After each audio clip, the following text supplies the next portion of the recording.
నమస్తే, welcome to Sri Baba news. ముందుగా headlines. కులమత ప్రాంతాలను జగన్ రెచ్చగొడుతున్నారన్న సీఎం చంద్రబాబు నాయుడు. ఎస్వి గోశాల, పాస్టర్ ప్రవీణ్ వక్ఫ్ బిల్లులపై మతాలను రెచ్చగొడుతున్నారని మండిపాటు. ఇంటర్ వెకేషనల్ కోర్సులో అత్యధిక మార్కులు సాధించిన వారికి సన్మానం చేసిన మంత్రి నారా లోకేష్. మిమ్మల్ని చూసి గర్వపడుతున్నానని వ్యాఖ్య. ఏపీలో 16వ ఆర్థిక సంఘం పర్యటన. గన్నవరం విమానాశ్రయంలో స్వాగతం పలికిన మంత్రి పయ్యావుల కేశవ్. కులమత ప్రాంతాలను జగన్ రెచ్చగొడుతున్నాడని సీఎం చంద్రబాబు నాయుడు మండిపడ్డారు. తిరుపతి గోశాల అంశం, పాస్టర్ ప్రవీణ్ మరణం, వక్ఫ్ బోర్డు బిల్లుల అంశాలతో 3 మతాలను రెచ్చగొడుతున్నాడని ఆగ్రహం వ్యక్తం చేశారు. జగన్ వైఖరి ఎలా ఉందో కళ్ల ముందు కనిపిస్తుందని, సీఎం ఆ కుట్రలను సమర్థంగా తిప్పికొడుతూనే ప్రజలను చైతన్యపరచాలని మంత్రులకు చెప్పారు. సచివాలయంలో మంత్రివర్గ సమావేశం అనంతరం సీఎం చంద్రబాబు నాయుడు మంత్రులతో తాజా రాజకీయ పరిణామాలు, వివిధ అంశాలపై చర్చించారు. అధికారులు అవినీతిపై తరచూ చర్చ జరుగుతుండటం సీఎం చంద్రబాబు నాయుడు కేబినెట్ లో ప్రస్తావించారు. రాజకీయంగా అంతా బాగానే ఉన్న అధికారుల స్థాయిలో ఈ తరహా చర్చలు సరికాదని స్పష్టం చేశారు. ఏ శాఖ పరిధిలోని మంత్రులు ఆ శాఖ అంశాలపై పూర్తి అప్రమత్తంగా ఉండాలని సూచించారు. బ్యూరోక్రసీలో అవినీతిపై ఈ మధ్య ఎక్కువగా చర్చకు వచ్చిన విషయాన్ని ప్రస్తావించారు. మనం తీసుకున్న రాజకీయ నిర్ణయాల్లో ఎలాంటి గందరగోళం ఉండకూడదని మంత్రులకు సీఎం చంద్రబాబు నాయుడు సూచించారు. ప్రజలకు ఏది మంచో అదే నిర్ణయాన్ని మనం తీసుకుంటున్నామని వెల్లడించారు. వైఎస్ఆర్సీపీ వక్ఫ్ బోర్డు బిల్లు అంశంలో 3 రకాలుగా వ్యవహరించిందని తెలిపారు. పార్లమెంట్లో ఒకలాగా, రాజ్యసభలో మరోలాగా, కోర్టులో మరోలాగా వ్యవహరించిందని ధ్వజమెత్తారు. వైఎస్ఆర్సీపీ నేతల రాజకీయ కుట్రలను ప్రజాక్షేత్రంలో ఎండగడుతూనే మనం తీసుకున్న నిర్ణయాల్లో ఎలాంటి గందరగోళం లేకుండా చూసుకోవాలని మంత్రులకు స్పష్టం చేశారు. ఇంటర్మీడియట్ లో మంచి మార్కులు తెచ్చుకొని ప్రభుత్వ విద్య పరువును కాపాడారని విద్యా ఐటీ శాఖ మంత్రి నారా లోకేష్ విద్యార్థులను అభినందించారు. ప్రభుత్వ కళాశాలలో చదివిన వారికి మంచి మార్కులు రావనే ముద్రను చెరిపేసిన విద్యార్థులను చూసి గర్వపడుతున్నారని ఆయన పేర్కొన్నారు. ప్రభుత్వ జూనియర్ కళాశాలలో చదివి మార్కుల్లో టాపర్లుగా నిలిచిన 52 మంది విద్యార్థులను ఉండవల్లి తన నివాసంలో ఘనంగా సన్మానించిన మంత్రి వారికి బంగారు పథకం, ల్యాప్టాప్లను అందజేశారు. ఈ సందర్భంగా లోకేష్ మాట్లాడుతూ విజేతలకు హ్యాట్సప్ అన్న లోకేష్ వారిని బ్రాండ్ అంబాసిడర్ గా అభివర్ణించారు. అందరితో భేటీ కావడం తన అదృష్టమన్న ఆయన విద్యార్థుల మధ్య పోటీ ఉండాలని సూచించారు. జీవితంలో అద్భుతంగా రాణించాలని కోరుకుంటున్నట్లుగా తెలిపారు. విజేతలుగా నిలిచిన వీరిని చూసి చాలా మంది స్ఫూర్తి పొందాలని ఆకాంక్షించారు. వ్యాపారంలో బ్రాహ్మణి తనకంటే మెరుగని విద్యార్థులతో లోకేష్ పలు విషయాలు పంచుకున్నారు. పని ఒత్తిడిలో తాను కూడా అమ్మ, అబ్బాయి దేవాంష్తో మాట్లాడాలనే విషయం మిస్ అవుతానని ఆవేదన వ్యక్తం చేశారు. తల్లిదండ్రులు పిల్లలను బాగా చదివిస్తే ప్రభుత్వం అన్ని విధాలుగా ప్రోత్సాహం అందజేస్తుందని స్పష్టం చేశారు. ఫీజు రియంబర్స్మెంట్తో పాటు విదేశీ విద్యకు ప్రత్యామ్నాయం తీసుకొస్తామని తెలిపారు. ప్రభుత్వ పాఠశాలలో, కళాశాలలో వసతులు మెరుగుపరుస్తామంటూ హామీ ఇచ్చారు. ఇంటర్మీడియట్ లో ఏకరూప దుస్తులు అందించే బాగుంటుందని చాలా మంది విద్యార్థులు కోరినందున అందుకు అనుగుణంగా చర్యలు తీసుకుంటున్నట్లుగా వెల్లడించారు. ప్రైవేటు పాఠశాలలో, కళాశాలకు దిట్టుగా ప్రభుత్వ పాఠశాలలో, కళాశాలలు తీర్చిదిద్దాలని సీఎం చంద్రబాబు నాయుడు ఆదేశాలను అమలు చేస్తున్నట్లుగా తెలిపారు. చదువుకునే రోజులు తాను వెనక బెంచి విద్యార్థిని అంటూ తన అనుభవాలను ఆయన పంచుకున్నారు. ఇదొక పవిత్రమైన కార్యక్రమం. మిమ్మల్ని చూసి చాలా మంది ఇన్స్పైర్ అవ్వాల్సిన అవసరం ఉంది. మేడం గారికి నేను ఎప్పుడు చెప్పా, చదువే కాదు వ్యాపారంలో కూడా మగవాళ్ళ కన్నా ఆడవాళ్ళే బెటర్ అని నేను మేడం గారికి ఎప్పుడు చెప్పా. అనేక విషయాలు కూడా నేను అన్నా. దాని ఉదాహరణ మా ఇంట్లోనే, నాకన్నా వ్యాపారంలో బ్రహ్మని బెటర్, చదువులో కూడా నాకన్నా బెటర్. ఆమె కూడా స్టాన్ఫర్డ్ MBA చేసిన 5 years నా జూనియర్ అయినా కూడా మార్క్స్లో చూస్తే నాకన్నా చాలా బెటర్. సో మీలో ఆ పట్టుదల ఉంది, ఆ కమిట్మెంట్ ఉంది. తల్లిదండ్రులు కూడా కోరేది ఏంటంటే పిల్లల్ని బాగా చదివించాలి, చదువుకునే అవకాశాలు మీరు ఇవ్వండి. ప్రభుత్వం ఉంది, పిల్లలంకల్ మేము నిలబడతాం. ఫీ రీంబర్స్మెంట్ ఉంది, పీజీ ఫీ రీంబర్స్మెంట్ తీసుకొస్తున్నాం. విదేశీ విద్యకి ఆల్టర్నేటివ్ మంచి మెకానిజం మేము డిస్కస్ చేస్తున్నాం, అది తీసుకొస్తాం.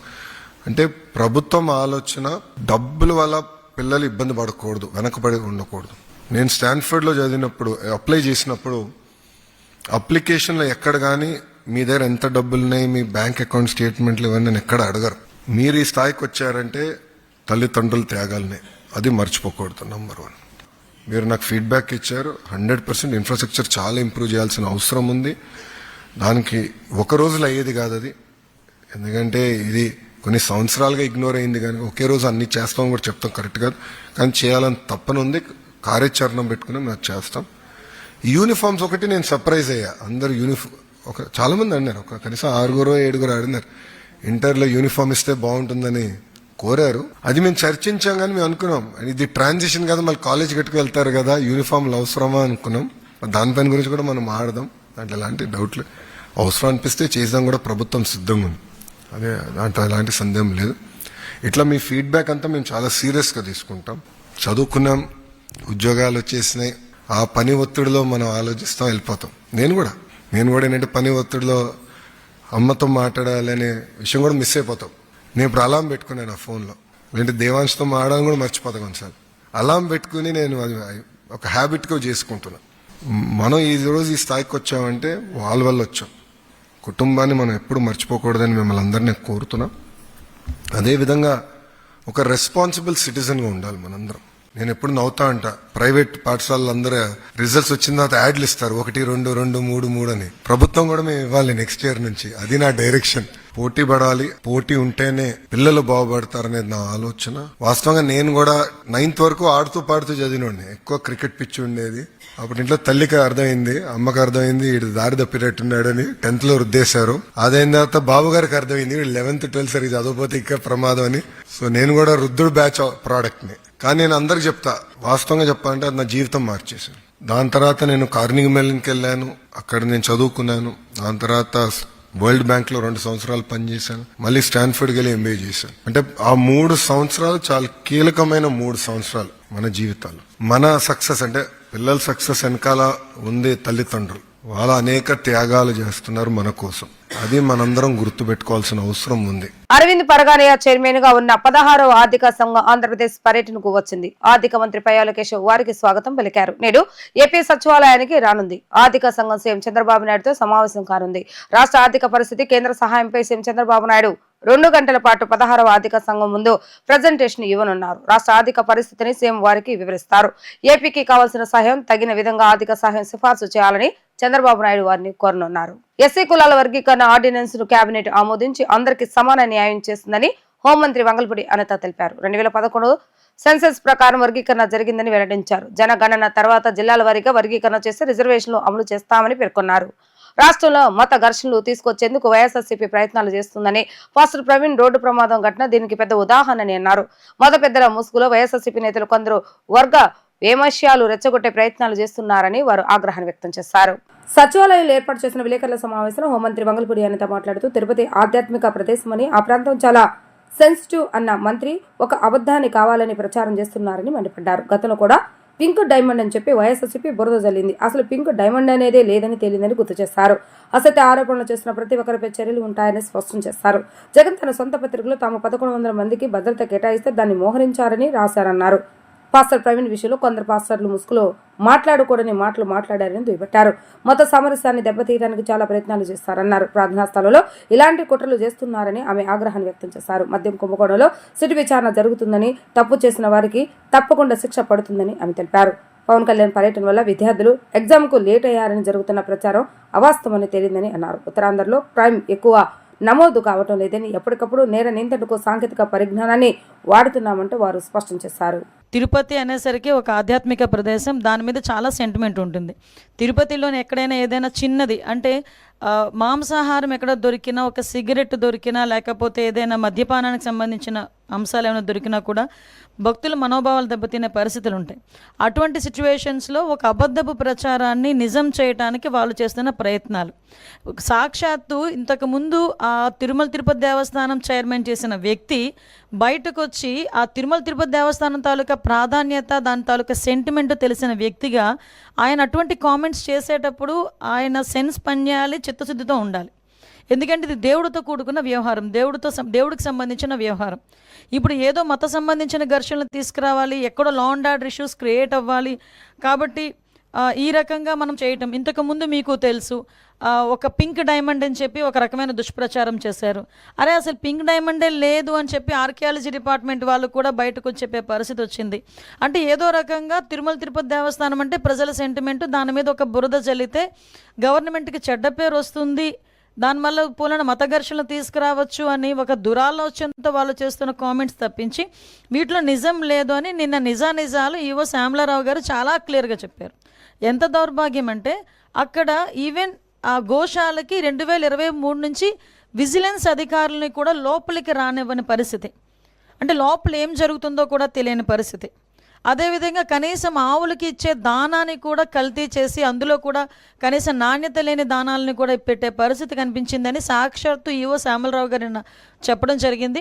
ఎవరైతే ఇలాంటి అసత్యపు ఆరోపణలు చేస్తున్నారో, అసత్యపు ఆరోపణలు చేసిన ప్రతి ఒక్కరి మీద కంపల్సరీగా చర్యలు ఉంటాయి. రీసెంట్గా మన హెలికాప్టర్ ఇష్యూ మొన్న జగన్మోహన్ రెడ్డి నడిచింది కదా, ఆ రోజు నేను మాట్లాడిన మాట ఏంటంటే, భద్రత ఇంత మేము 1100 మందిని భద్రతకి మేము అక్కడ అకామిడేట్ చేసాము. సో ఇది జరిగిందని క్లియర్గా చెప్తే నెక్స్ట్ డే సాక్షిలో ఏం రాశారు తెలుసా, 1100 మంది పోలీసులు మోహరించారు అని రాశాడు. అంటే ఆ రాసిన తెలుగు చూడండి ఒకసారి. భద్రత కల్పించేమో అనడానికి, మోహరించేమో అనడానికి ఎంత తేడా ఉంటుందో. అంటే వాళ్ళు అలా రాసి జనాల్ని ఒక రకమైన ట్రాన్స్లోకి తీసుకెళ్ళడానికి ప్రయత్నం చేస్తున్నారు. సో మీకు ఎగ్జాంపుల్కి ఇది చెప్పాను, వాళ్ళ మైండ్ సెట్, వాళ్ళ మైండ్ గేమ్ ఎలా ఉంటుందని చెప్పడానికి. మీరు ఇందాక మన రామారెడ్డి గారు చెప్పారు, మత ఘర్షణలు తీసుకురావాలని ఏకైక లక్ష్యం. దానికి ఏం చేశారంటే పాపం పాస్టర్ ప్రవీణ్ పగడాల గారిని ఏదో రకంగా ఓన్ చేసుకుందామని చెప్పి ప్రయత్నం చేసి వాళ్ళ తాలూకా కొంతమంది మనుషుల్ని పాస్టర్గా క్రియేట్ చేసుకొని రకరకాలుగా వాళ్ళ మీద ఎంత అంటే, ఒక పాస్టర్ నోట్ నుంచి కొన్ని పదాలు మనం వినలేమండి, వినం ఎట్టి పరిస్థితుల్లోని కూడా. అటువంటిది మేము పాస్టర్ ముసుగులో కొంతమంది బయటకు వచ్చి నోటుకు వచ్చినట్టు మాట్లాడారు. అయినా కూడా గవర్నమెంట్ చాలా నెమ్మదిగా ఉండి ఇట్టి పరిస్థితుల్లోని సమయం కోల్పోకుండా పోలీస్ డిపార్ట్మెంట్ వాళ్ళు కానీ మేము కానీ చాలా బ్యాలెన్స్డ్కి వెళ్ళాం. నరసన్నపేటలోని ఒక టెంపుల్ మీద వెళ్ళి జీసస్ వర్డ్స్ రాయించారు, ఒక చర్చ్ దగ్గరికి వెళ్ళి జై శ్రీరామ్ అని రాయించారు. అంటే ఇలాంటి సంఘటనలు చూస్తుండేటప్పుడు ఏదో విధంగా మత కల్లోహాలు తీసుకురావాలి, ఇక్కడ లా అండ్ ఆర్డర్ ఇష్యూస్ని క్రియేట్ చేయాలి అన్న ఒక దృక్పథం అన్నది చాలా క్లియర్గా కనిపిస్తుంది. లేదండి అలాంటిది ఏం లేదు, యాక్చువల్గా ఆ రోజు అలాంటి ఆరోపణలు వచ్చినాయి, కానీ మా సిపి ప్రతి ఒక్కరు ఫోన్ నెంబర్ని కూడా ట్రాక్ చేశారు, టవర్ డంప్ తీసుకున్నారు, వాళ్ళు లొకేషన్స్ ఐడెంటిఫై చేశారు. ఆ సిగ్నల్ లోపం అంటే పవన్ కళ్యాణ్ గారి పర్యటన వల్ల వాళ్ళు జేఈ మైన్స్కి అటెండ్ అవ్వకపోవడం అనేది అయితే పూర్తిగా నిరాధారం. ఇంద్రకీలాద్రిపై ఘాట్ రోడ్ లో పార్కింగ్ చేసిన హైదరాబాద్ కు చెందిన భక్తుడి కారులో బంగారు ఆభరణాలు, నగదు చోరీ ఘటన ఇంద్రకీలాద్రిపై జరిగింది. హైదరాబాద్ లోని బృందావన్ కాలనీకి చెందిన బిల్డర్ ఆచంట దుర్గారావు కుటుంబ సభ్యులతో కలిసి కారులో అమలాపురంలో జరగనున్న బంధువుల శుభకార్యానికి బయలుదేరారు. మార్గ మధ్యలో 12 గంటలకు అమ్మవారి దర్శనం నిమిత్తం దుర్గ గుడికి విచ్చేశారు. ఇంద్రకీలాద్రిపై కొలువై ఉన్న దుర్గమ్మ దర్శనానికి వచ్చిన కుటుంబానికి చెందిన 272 గ్రాముల బంగారం చోరీకి గురైన ఘటనపై 1 టౌన్ పోలీసులు కేసు నమోదు చేశారు. నివేదన సమయం కావడంతో అమ్మవారి దర్శనం నిలిపివేశారు. దీంతో క్యూ లైన్ లో 2 గంటల సమయం పట్టింది. దీన్ని ఆసరాగా తీసుకుని గుర్తు తెలియని వ్యక్తి కనీసం డోర్ అద్దం పగలగొట్టకుండా తలుపు తీసి ఉన్న బంగారు ఆభరణాలను అపహరించాడు. వీటి విలువ సుమారు 20 లక్షల రూపాయలు ఉంటుందని బాధిత కుటుంబాలు చెప్తున్నారు. కార్ డోర్ కు తాళం సరిగా పడకపోవడంతో నేరం జరిగి ఉంటుందని పోలీసులు భావిస్తున్నారు. కారు ఇక్కడ లాక్ చేసి పైకి వెళ్ళాం. మేము తిరిగి వస్తుంటే మా కాళ్ళు కాలుతారని మా పాప చెప్పుల కోసం వచ్చింది. అక్కడి నుంచి లాక్ ఓపెన్ చేశాను అనమాట. నేను చేసినప్పటికి చెప్పులు తీసుకుని వచ్చేసింది. నేను అన్లాక్ చేయలేదు, మళ్ళీ లాక్ ఓపెన్ చేసి మళ్ళీ క్లోజ్ చేయలేదు. అంటే వచ్చేస్తున్నాం కదా అని. ఈ లోపల కారు ఎలా పైకి వెళ్ళింది. మరి మాకు కొంత అనుమానం దాని మీద ఉంది. మెయిన్ ఏంటంటే ఇక్కడ సీసీ కెమెరా లేకపోవడం వల్ల ఒకటి నాకు ఇబ్బందిగా అనిపించింది. మాకు కనిపించలేదు.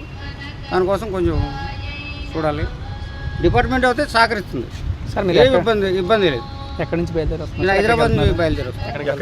మాకు అసలు అమలాపురం వెళ్తున్నాం. పెళ్ళి ఒకటి ఉంది మా చిన్నాన్న కొడుకుకి, పెళ్ళికని బయలుదేరాం. దానికోసం ఏంటంటే గోల్డ్ హ్యాండ్ బ్యాగ్లో పెట్టుకుని వెళ్తున్నాం అనమాట. మళ్ళీ బాగోదు కదా అని, తర్వాత రేపు వేసుకుని ఉంటుంది. మళ్ళీ ఇప్పుడు వేసుకోవడం పడి కారులో నిద్రపోయినా పాడైపోతాయన్న ఆలోచనతో చేసింది. మాకు ఎంతవరకు బంగారం ఉంది సార్ దాంట్లో? ఇంచుమించులో ఒక 50 కాసులు దాకా ఉంటుంది. ఎంత వాల్యూబుల్? దాన్ని బట్టి అనుమానం అయితే లేదు సార్. మరి అదే కారు వెళ్ళింది, దాన్ని ఇప్పుడు చెక్ చేయమంటున్నాను. నేను ఇప్పుడు అడుగుతున్నాను, చూస్తారని చెప్పారు. అలా సీసీ కెమెరాలు కానీ అవి చూసారా మీ ఎదురుగా? అలాగా సీసీ కెమెరాలు చూసారు సార్. అక్కడ మన పెట్టిన ప్లేస్లో మాత్రం సీసీ కెమెరా కారు కనిపించలేదు. మీ కారు లేదు, మీరు లేదు. సెక్యూరిటీ సిబ్బంది ఎవరు ఉన్నారా సార్ కార్ పార్కింగ్ దగ్గర ఉన్నప్పుడు? అంటే దూరంగా ఉన్నాడు. అంటే మన కారు దగ్గరలో లేడు, దూరంగా ఉన్నాడు. మేము హైదరాబాద్ నుంచి వచ్చాము సార్. అక్కడ 8 o'clock స్టార్ట్ అవుతాం. మేము ఇక్కడ విజయవాడ టెంపుల్కి అనేసి 12 o'clock ఇక్కడ మేము పార్కింగ్ చేస్తాం సార్. 11:55 అవుతుంది సార్ మేము వచ్చేసరికి. అది మేము మా బాబాయ్ అయితే మ్యారేజ్ అమ్మపురంలో ఉందని చెప్పేసి గోల్డ్ తీసుకొని వచ్చాం సార్. ఆ గోల్డ్ మేము కార్లో పెడితే అది మేము మళ్ళీ దర్శనం అయిపోయిన తర్వాత వచ్చి చూసి గోల్డ్ వేస్తాం. సుమారు ఎన్ని గ్రాములు ఉంటుందమ్మా? 45 సార్.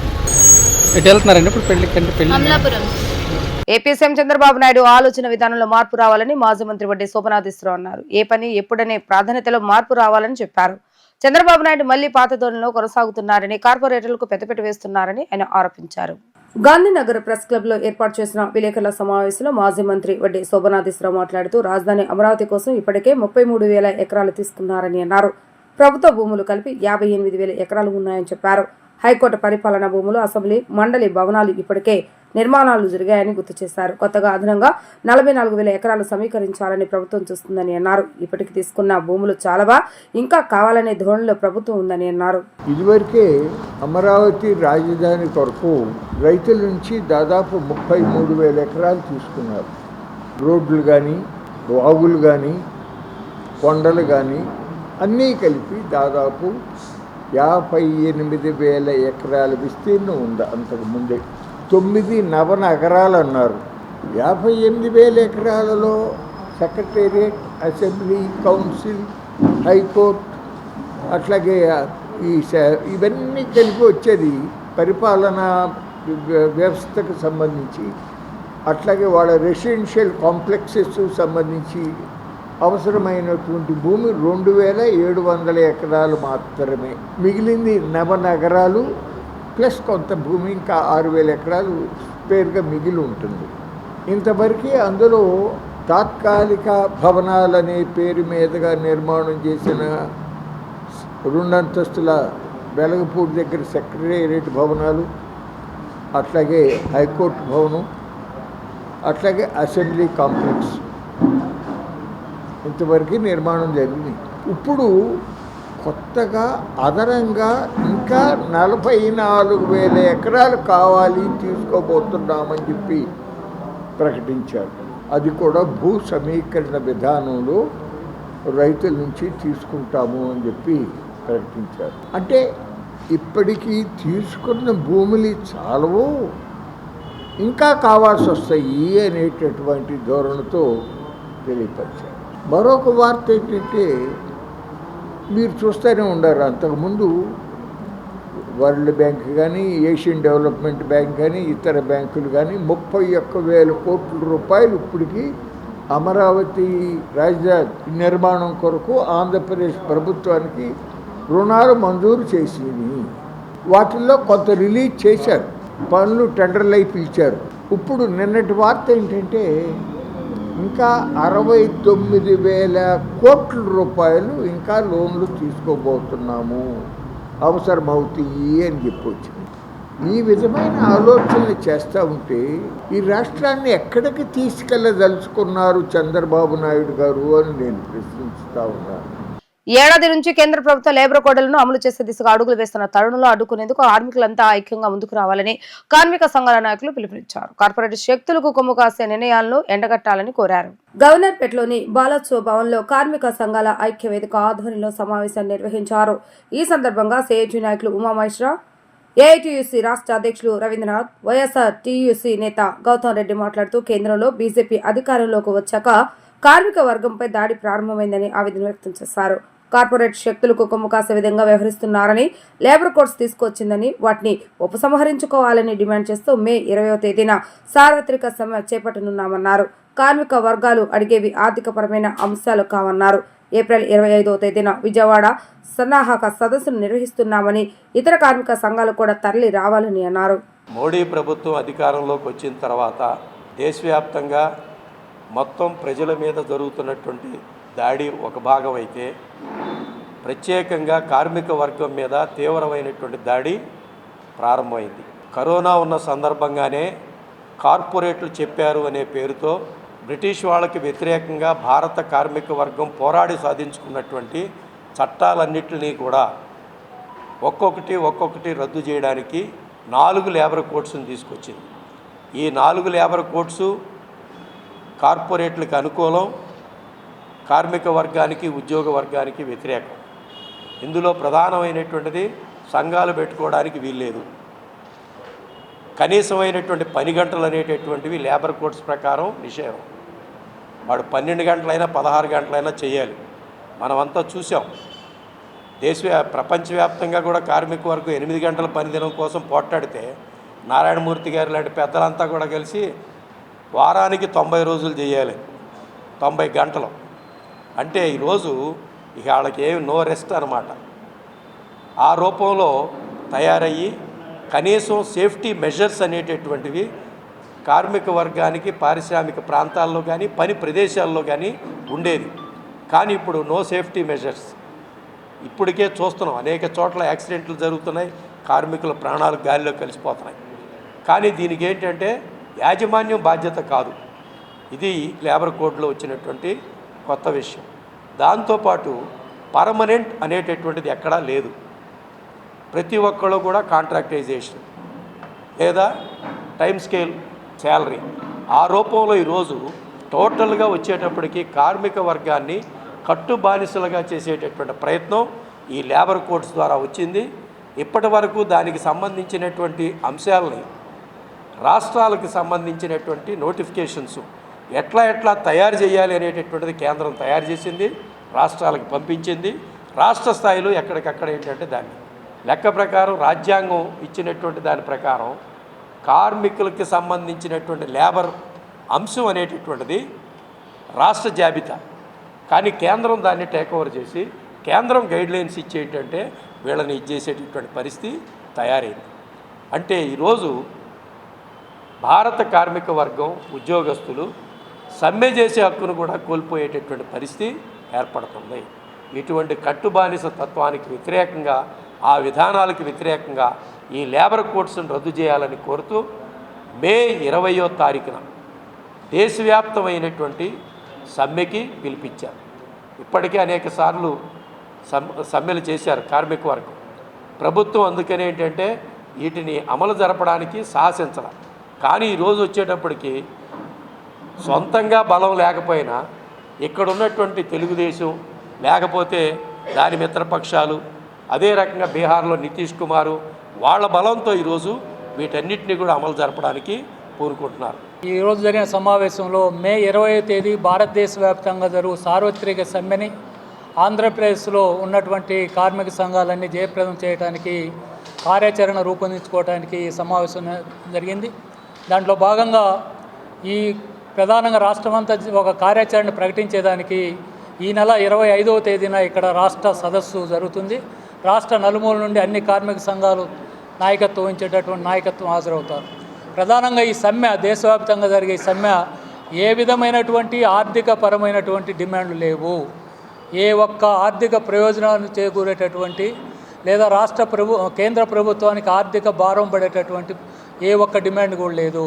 ప్రధానంగా కార్మిక వర్గం భారతదేశానికి స్వతంత్రం రాకముందు, స్వతంత్రం వచ్చిన తర్వాత 42 కార్మిక చట్టాలు పోరాటాల ద్వారా సాధించుకొని డాక్టర్ బిఆర్ అంబేద్కర్ రచించినటువంటి భారత రాజ్యాంగంలో పొందుపరిచినటువంటి ఈ కార్మిక చట్టాలన్నిటినీ 4 లేబర్ కోడ్లుగా మార్చి ఈ 42 కార్మిక చట్టాల్లో ఉన్నటువంటి కార్మికుల ప్రయోజనాలు చేకూరేటటువంటి వాటన్నిటిని కూడా కాలరాసి 4 లేబర్ కోడ్లు పార్లమెంట్లో ప్రవేశపెట్టి గత 7 సంవత్సరాలుగా వాటికి వ్యతిరేకంగా పెద్ద ఎత్తున పోరాటం చేస్తున్నప్పటికి కూడా ఈ సంవత్సరం ఈ ఏప్రిల్ మే నుంచి అమలుపరచడానికి కేంద్ర ప్రభుత్వం తిరిగి ప్రయత్నం చేస్తుంటే ఈ అమలుని ఆపుదల చేయాలనే డిమాండ్ పైన మాత్రమే ఈరోజు దేశవ్యాప్తంగా 20వ తేదీ దేశవ్యాప్త సమ్మె జరుగుతుంది. ఇది ఒక ప్రధానమైనటువంటి అంశం. ఢిల్లీలో ఓ హైకోర్టు జడ్జి ఇంట్లో 500 కోట్ల అవినీతి సొమ్ము దొరికిందని, దానిపై ఎందుకు మీడియా ప్రశ్నించడం లేదని కేంద్ర మాజీ మంత్రి చింతామోహన్ నిలదీశారు. ఇది ముమ్మాటికి కేంద్ర ప్రభుత్వానికి తెలిసి జరిగిందని, ఈ డబ్బు ఒక రిటైర్డ్ చీఫ్ జస్టిస్ దని చెప్తున్నారని ఆరోపించారు. సమాధానం చెప్పకపోతే ప్రధాని మోడీ, చీఫ్ జస్టిస్లు రాజీనామా చేయాలని చింతామోహన్ డిమాండ్ చేశారు. ప్రధాని నరేంద్ర మోడీ ఇటీవల చండీగఢ్లో రాజ్యాంగంపై చేసిన వ్యాఖ్యలపై మాజీ కేంద్ర మంత్రి చింతామోహన్ తీవ్ర స్థాయిలో స్పందించారు. గాంధీనగర్ ప్రెస్ క్లబ్లో ఏర్పాటు చేసిన విలేకరుల సమావేశంలో ఆయన మాట్లాడుతూ, మోడీ రాజ్యాంగాన్ని కాంగ్రెస్ పార్టీ నలిపేసిందని ఆరోపిస్తున్నారని, కానీ రాజ్యాంగాన్ని రూపొందించే సమయంలో వారికి ఎలాంటి మద్దతు ఇవ్వకుండా ప్రతి అంశంలో వెనక్కి లాగారు అని మండిపడ్డారు. ఢిల్లీలో ఓ హైకోర్టు జడ్జి ఇంట్లో 500 కోట్ల రూపాయల అవినీతి సొమ్ము దొరికిందని తెలిపారు. ఈ విషయంలో మీడియా మౌనంగా ఉండటం దురదృష్టకరమని విమర్శించారు. ఈ అవినీతికి కేంద్ర ప్రభుత్వానికి సంబంధించిన వ్యవహారమేనన్న అనుమానాలు వ్యక్తమవుతున్నాయని అన్నారు. ఆ డబ్బు ఓ రిటైర్డ్ చీఫ్ జస్టిస్గా చెప్పుకుంటున్నారని, ఇలాంటి విషయాల్లో ప్రధాని మోడీ సమాధానం ఇవ్వాలని, లేకపోతే మోడీతో పాటు చీఫ్ జస్టిస్ కూడా రాజీనామా చేయాలంటూ డిమాండ్ చేశారు. ఎవరు తెలియనటువంటి విషయం, విననటువంటి విషయం, 500 కోట్ల అవినీతి.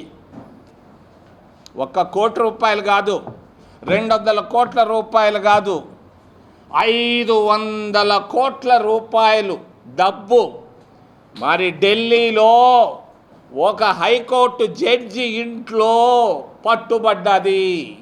500 కోట్ల రూపాయల నోట్లు. ఎందుకు ఎవరు రాయటం లేదేవి? మీడియా చచ్చిపోయిందా? అవసరం లేదా? వాడు ఎవడో పేదోడు ఆర్టీసీ కండక్టర్ ఏదన్నా తీసుకుంటే 100 రూపాయలు తీసుకుంటే ఇంత పెద్ద అక్షరాల్లో రాస్తారే మీడియా సోదరులారా, ఓ మీడియా, ఓ మ్యాగ్నెట్లు రారా. ఒక ఆమె చిత్రా సుబ్రహ్మణ్యం అని ఆ రోజుల్లో జినీవా నుంచి జాబులు రాసేది. 1987-88లో మునిగిపోయింది ప్రపంచం అని ఇష్యూ మీ అందరికీ తెలుసు. ఈరోజు 500 కోట్ల రూపాయలు భారతదేశ రాజధానిలో మరి నడిబొడ్డులో 500 కోట్ల రూపాయలు దొరికింది. ఇది ఏమి ఎవడు రాయడే, మర్చిపోయాడే? ఎవరి వైఫల్యం ఇది? ఎవరి వైఫల్యం ఇది? కేంద్ర ప్రభుత్వ వైఫల్యం. వాళ్ళకి తెలుసు ఎవరు డబ్బు ఇచ్చారు, ఎప్పుడు ఇచ్చారు, ఎంతెంత ఇచ్చారని తెలుసు.